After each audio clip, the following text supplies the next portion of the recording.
Good afternoon, ma'am. I've learned a lot from your discussion. The lesson 2 is pedagogy. Pedagogy is a method.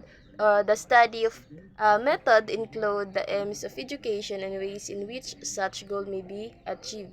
So, multiple intelligence theory. So, 8 learning styles. So, first is visual. Visual is kanang ang bata is makadali ra siya maka-learn through visual, through makita gid niya.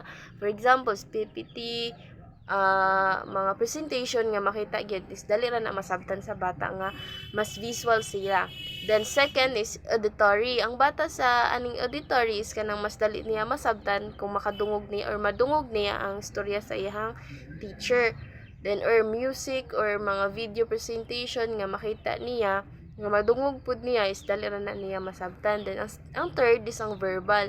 Ang bata pud sa verbal is kanang mas dali siya makasabot kung naa siya magbasa siya notebook or libro or mag-take note siya sa iyang ang sulat, dali ra niya masabtan.